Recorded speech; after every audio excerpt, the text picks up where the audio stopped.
안녕하세요. 뉴스로 보는 탑토픽. 이번 주에 어떤 소식이 있나 한번 보도록 하겠습니다. 이번 주 소식은 두 개가 나와 있네요. 다시 뛰는 주담대 금리. 와, 금리가 오르면은 부동산 시장에 악영향이죠. 3%대는 더는 없다. 부동산 시장 회복 요원. 이런 이제 기사가 하나 올라와 있고요. 세컨드 홈 세제 혜택 실효성 높이려면 인프라 확충 조건 완화해야. 자, 첫 번째 기사부터 한번 보겠습니다. 다시 뛰는 주담대 금리 3%대 더는 없다. 부동산 시장 회복 요원. 뉴스원에서 나온 기사인데요. 중금리의 수요 전멸 세제 혜택 줬지만 미분양 해소 무 이렇게 해서 중간 제목이 달렸고요. 시장 회복 더뎌질 것 다만 집값 급락 가능성은 낮다. 이런 또 중간 제목이 달려 있네요. 내용을 보면은 금리가 일단 올라가면은 부동산 대출 금리 부담으로 인해서 내 집 마련을 연기하거나 미루게 되죠.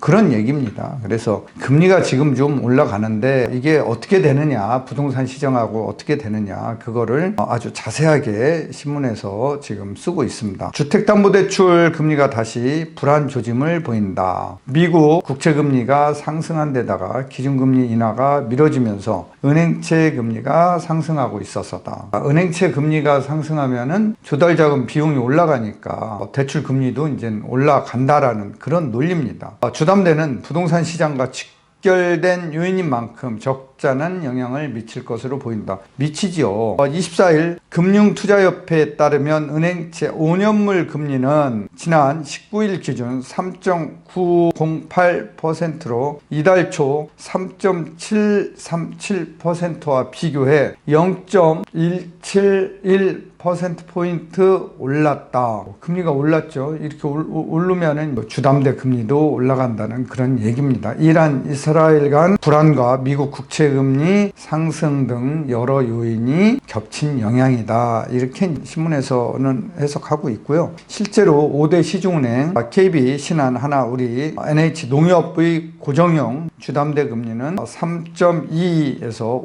5.62%로 이달 초 3.19에서 5.31 대비 상하단 모두 상승했다. 이렇게 나오고 있습니다. 자, 그런데 그러면 이렇게 이제 금리가 올라가면은 은행채 금리가 올라가면은 주담대 금리는 당연히 올라가겠죠. 그럼에도 불구하고 지금 시장에는 신생아 특례대출 최저금리 1.6%짜리가 나와 있고, 그래서 이런 특례대출을 이용해서 내 집 마련을 하면은 좋을 것 같고, 또 하나는 우리나라는 뭐 유일하게 여러분들 잘 아시겠지만 전세 대출이 있는 나라잖아요. 전세. 그러니까 월세만 있는 게 아니라. 그래서 실수요자들은 금리 부담 때문에 전세 끼고 내 집 마련 후에 본인은 또 전셋집에 사는, 월세집에 사는, 이렇게 해서 이제 내 집 마련을 했다가 돈이 조금 모이면은 전셋돈 빼주고 집장만 해 집에 거기 이제 실거주하러 입주하는, 당장은 못하지만 그런 식의 내 집 마련, 이런 형태도 지금 많이 나타나고 있는 것 같아요. 그래서 내 집 마련을 꼭 은행 대출을 받아가지고 해야지만 되는 건 아니다. 전세 끼고 내 집 마련도 이거를 투자로 보기에는 아니죠. 실수요 입장에서 우리는 살펴봐야 되겠죠. 금리가 오르니까 뭐 어떻게 합니까?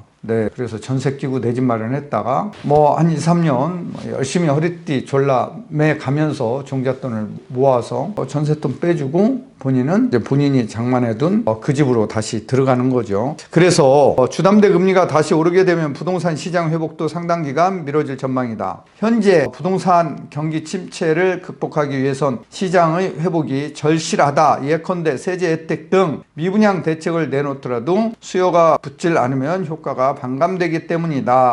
미분양하고 금리도 물론 연관이 있겠지만 또 이게 어떻게 보면은 다른 얘기가 될 수도 있어요. 미분양 시장에는 아주 직격탄이겠죠. 금리가 올라가면은. 그런데 좋은 지역에 지금 뭐 우리나라 부동산 시장은 양극화가 굉장히 심화되고 있잖아요. 좋은 지역에 미래가치 좋은 지역은 전세 끼고 사는 이런 경우가 좀 많이 늘고 있다. 이렇게 이제 향후는 그렇게 예상이 될 걸로 보이고요. 아파트 아파트 미분양은 대출금리가 올라가면 더 심각해져요. 왜냐하면 중도금 이자가 올라가잖아요. 중도금 대출을 받아야 되니까. 자, 그러면은 이게 아파트 분양받은 사람들은 바로 전세 놓을 수 없잖아요. 입주한 다음에 전세를 내야 되니까 지어질 기간 동안에 이자 부담을 이제 해야 되는 거기 때문에 금리가 올라가면은 분양시장의 미분양 아파트들은 참 더 곤란하게 되겠다. 분양이 더 안 되겠다. 이렇게 보시면 돼요. 그래서 여기에 이제 제가 코멘트를 한 게 나와 있네요. 고준석 연세대 상남경영원 주임 교수는 물론 집값 상승률 등은 주춤할 수 있다.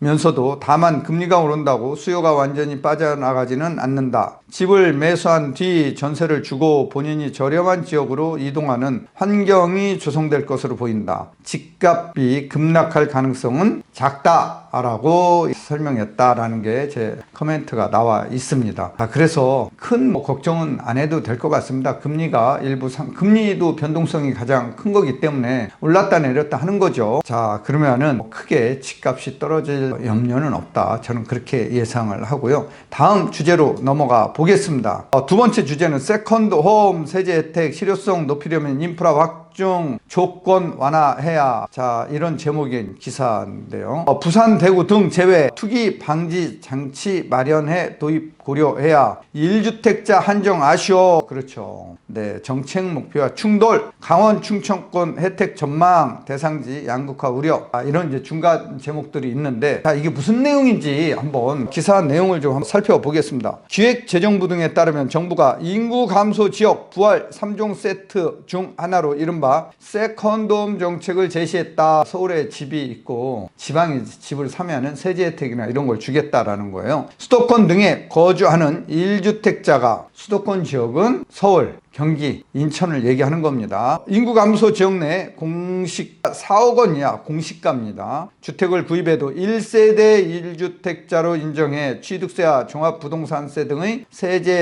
혜택을 받는 것이 그 골자다. 이런 내용이에요. 세컨드홈 특례 적용 대상자는 재산세와 종부세, 양도세를 낼 때 1가구 1주택자로 분류돼 세부담이 크게 줄어든다. 서울에 12억 원인 주택을 보유한 사람이 인구 감소 지역에 공시가 4억인 주택을 취득할 경우 기존 주택을 30년 이상 보유 거주했다면 장기 보유세 공제를 최대로 받을 수 있다. 종부세 기본 공제 한도도 12억 원으로 유지된다. 재산세는 세율 인하와 공정시장 가액 비율 특례 등으로 줄어든다. 기존 주택을 13억 원에 양도할 경우 양도세 비과세 한도 12억 원과 장기 보유 특별공제 등을 받을 수 있다. 다만 기존 1주택과 동일한 지역에 있는 주택을 매입하면 특례 대상에서 이건 당연하겠죠. 제외된다. 이런 얘기인데, 부동산 투기 등을 우려해 지난 1월 세컨드홈 정책 예고에서 인구 감소 지역으로 꼽혔던 부산, 동서, 영도구, 대구 남, 서구, 경기 가평군 등 6곳을 제외한 83곳을 세컨드홈 특례 대상 지역으로 정했다. 이거 살 때도 잘 알아보고 사셔야 되겠네요. 네. 자, 그런데 이제 이게 문제가 뭐냐면은요. 1주택자가 세컨드홈 갖기는 쉽지 않아 보여요. 대부분 다주택자들이 돈이 많잖아요. 다주택자들까지도 세컨드홈 혜택을 준다라고 하면은 취지에 부합할 수 있을 것 같아요. 그래서 제가 여기에 이제 코멘트를 한 게 나오네요. 지난 1월 4일 이후 취득한 주택부터 적용되고 1주택자로 한정한 점에서도 한계가 있다는 지적이 나온다. 특례지역 1주택 보유자와 같은 지역 주택을 추가로 사는 경우에도 세제 혜택을 받을 수 없다. 이거 문제가 있는 거죠. 그 지역에서 한 주택 하나 더 사면 혜택을 이거 왜 빼냐는 얘기죠. 자, 고준석 연세대 상남경영원 주임 교수는 1주택자들은 집 하나 장만하기도 빠듯한 경우가 많다. 당연한 거 아니겠어요? 지방 경제 활성화가 목적이라면 다주택자들도 투자할 수 있도록 유도하는 것이 바람직하다. 정책 방향은 옳지만 이런 일부 제한된 부분들이 정책 목표인 인구 감소 지역 부활 달성이라는 맥락과 충돌한다. 예, 제가 이렇게 코멘트를 했네요.